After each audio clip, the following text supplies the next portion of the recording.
Alright, hello and welcome back to the channel, guys. It's been a hot minute since I've done a video. I don't know if you've caught the last live stream I did, but I tried to explain it. Have a lot of work going on, of course, with the coronavirus thing going on. It's made things pretty hectic for me, to say the least. I've had the kids home, had to deal with doing schoolwork with them, just having them on my computer, and the extra time having them home. It's put a little bit more strain on my time allotment to be able to do this stuff, but hopefully we'll see this level out here a little bit more now.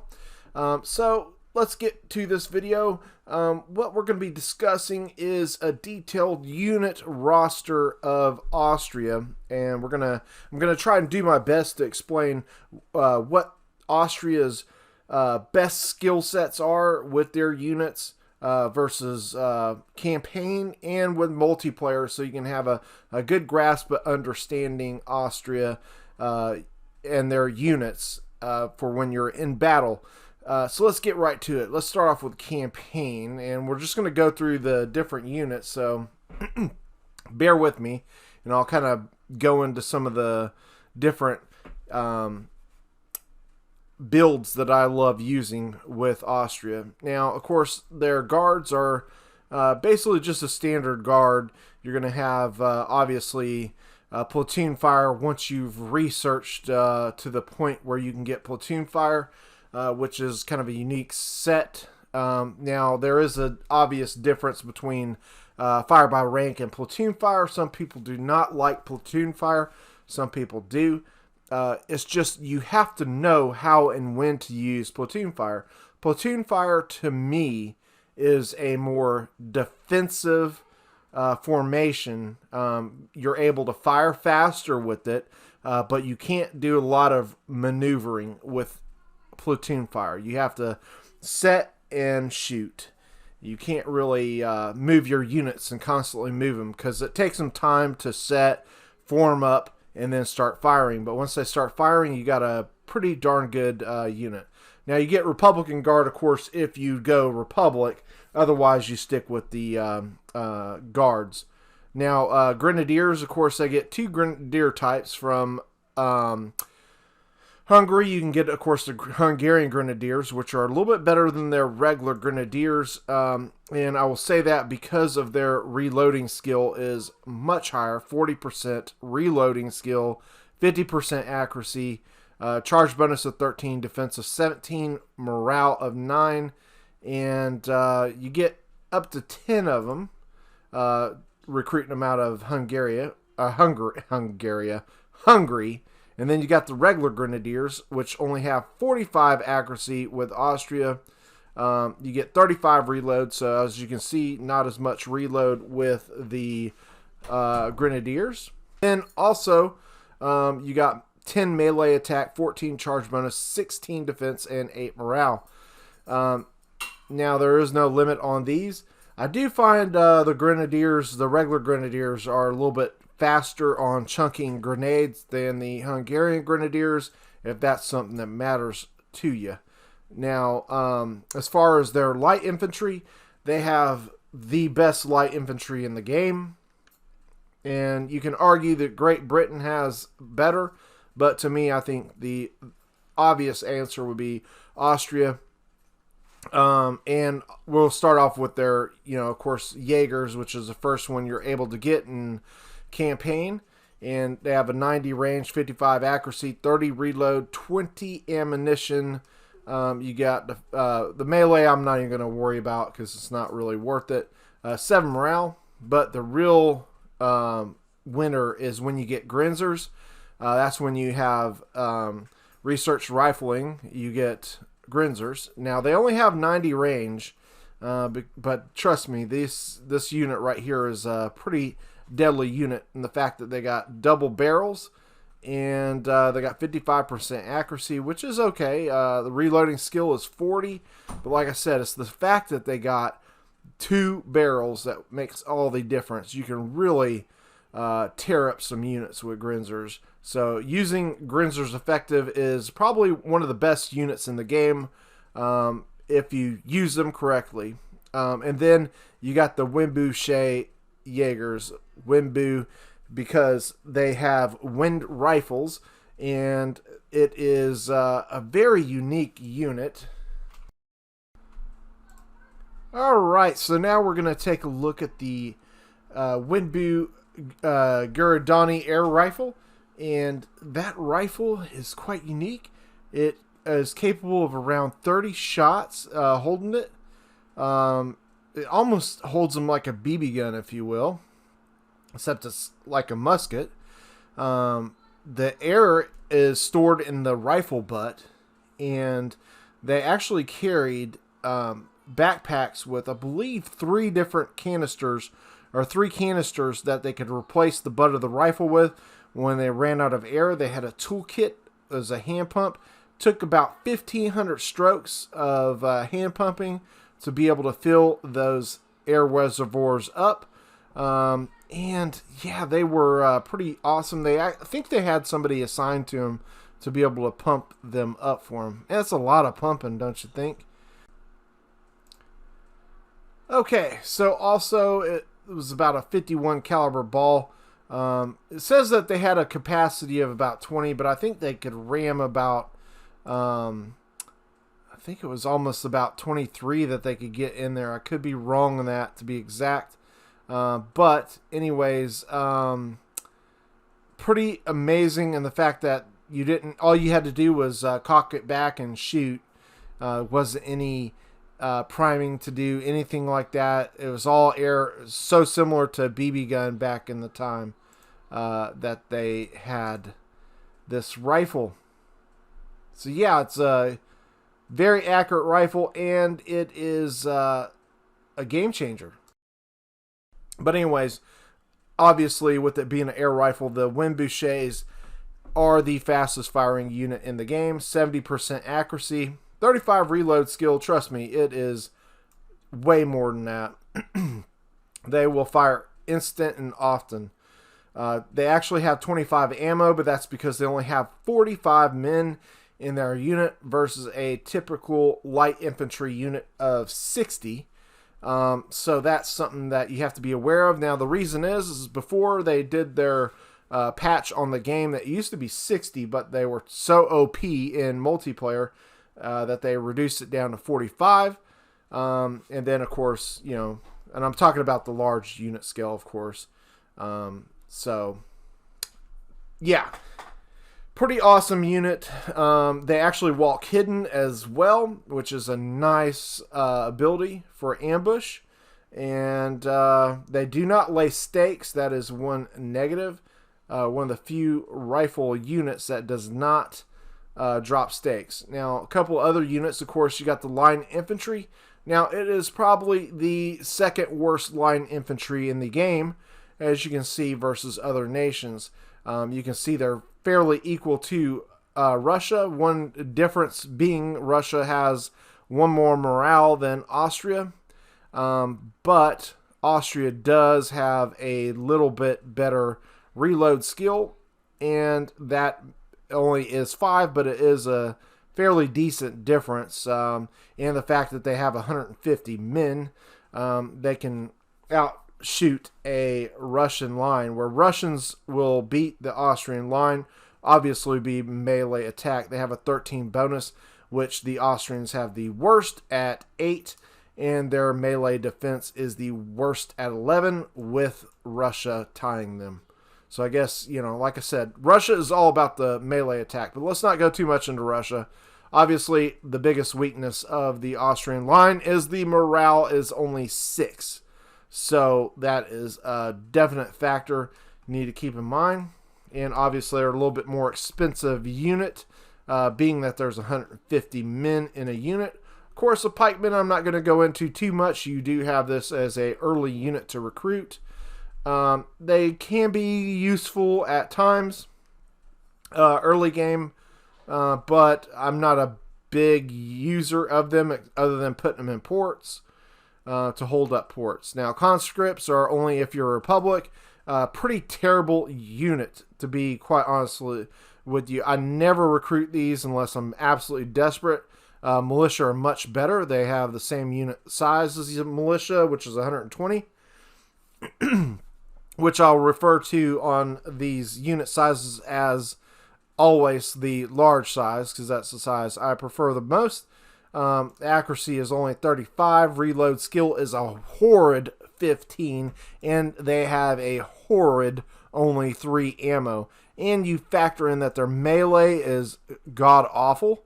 Their only thing going for them is defense is somewhat adequate, but their morale is only 6.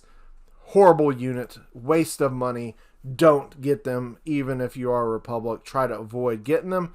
Militia are far better, even though they are a lower morale by 2.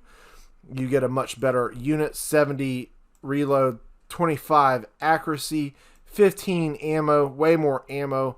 Yeah, the reloading skill is not there for them, but you got a little bit better, except for your defense is better in the conscripts. But yeah, you have a much better, cheaper unit in a militia than you would in a conscript. And you get so much more ammo that it makes up for it. You can get more kills out of militia than a conscript, I promise you. And that's what it all comes down to.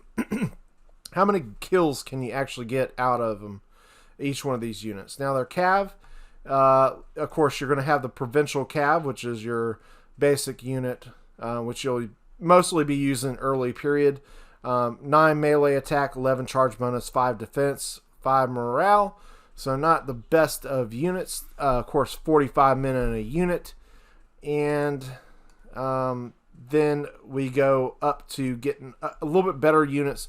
Of course, light Dragoons, they go without saying. This is the best cav in the game as far as versatility, because it's got actually can shoot while mounted with 70 range, 50 accuracy, 25 reload. You get 60 men, 20 ammunition, 7 melee attack, 10 charge bonus, 6 defense, and 6 morale. So low morale unit, but using them with effect, firing while mounted. You can also dismount them, put them in a congested area, and they shoot all men at once, whether they're mounted or not. But this is one of the units that can fire from horseback, and also they will shoot while moving.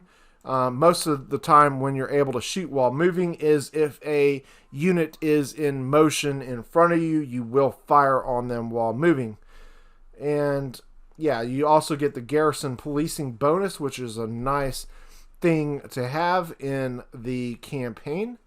Before light Dragoons, though, you actually get the regular Dragoons, which are not shown here.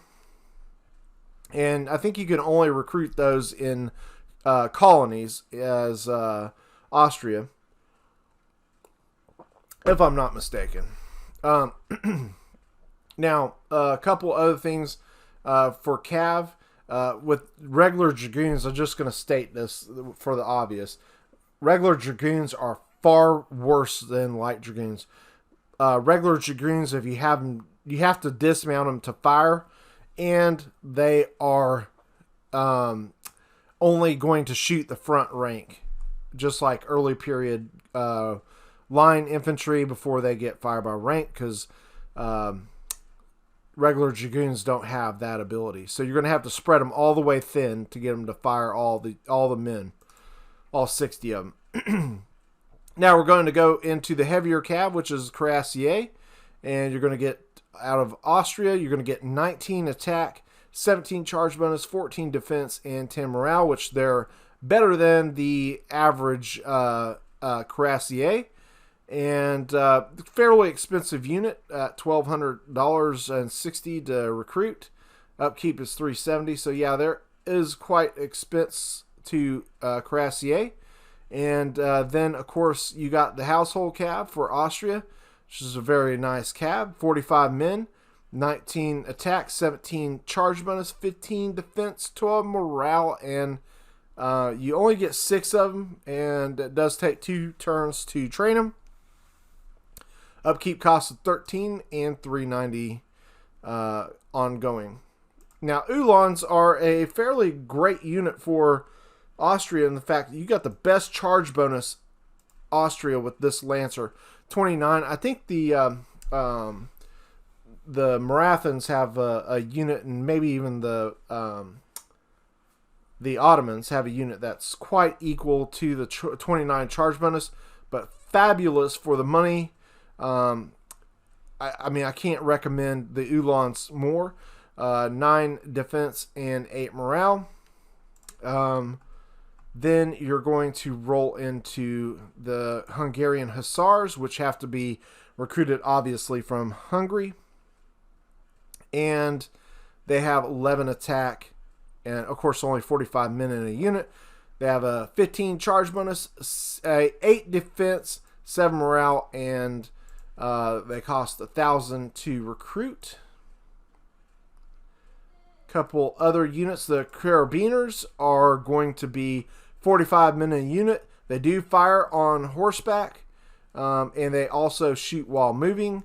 They have 70 range, 40 accuracy, 25 reload, 20 ammunition, 7 melee attack, 8 defense, 7 morale. So a little bit better morale than light dragoons, but they have 10 less accuracy, less reloading skill.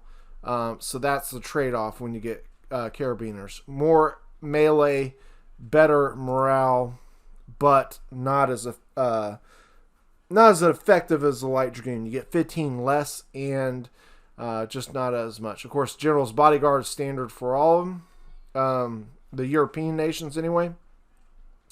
One other thing, Grenadiers, you have to recruit this unit from, God, I can't even think of it. I think it's, I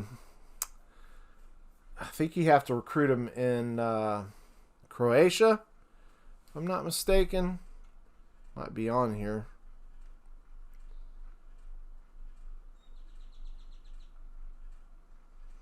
Yeah, this unit you have to recruit in Croatia, so you're going to have to build the military governor's barracks to be able to recruit it.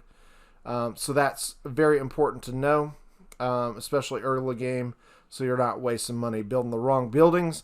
You need to get a military governor's barracks in Croatia. So,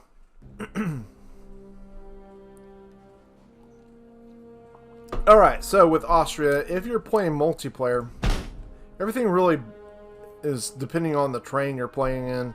If it's 1v1, 2v2, so on and so forth.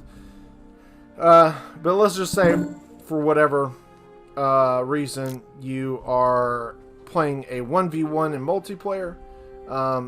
You know, also another thing that's important is the rules of the game. Let's say for shits and giggles that there's no rules. I'll give you a very good army to play with Austria if it is a no rules game, and you can do massive amounts of damage with this army. So you're going to go either 6 light dragoons and just fill your ranks up with yourself some Grenadiers and rank them bad boys up. Or you could rank up the Calf. It doesn't really matter. Having the Calf a little bit better morale does help, especially since you're going to be needing that extra oomph, if you will, with your light dragoons, since they only have the 6 morale. At least boost them up once, gets them a 7 morale, twice gets them a little bit better other stats. It gives you some great speed with light dragoons, great mobility, and extreme firepower with these units. So, and of course with the Grenadiers, super cheap unit. It's only $100 more than a Militia, and just what you get out of them, it's just no brainer. And just a line you can use as a meat shield, whatever. The line is non-factor, whatever. Use them. You can switch it out to Militia. That's for no rules, is one of the builds I would use. If it's standard rules, what we've been doing in our games is 2 lights and 3 light dragoons max. And this is kind of the build I would use for this. Would be You have a couple militia to screen for the skirmishers, and then just build up your army from there. And Austria, it's kind of nice to have a couple Grenadiers, just due to the fact that you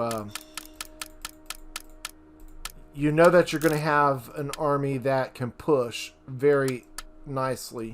So it's kind of nice to build an army that is super aggressive. This is a $0 army.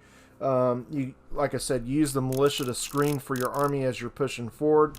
Once you move your Grenadiers in, you got of course, your rifles that are going to be able to shoot down your enemies, and your guards, you anchor them somewhere just to light them up while they're trying to escape the Grenadiers.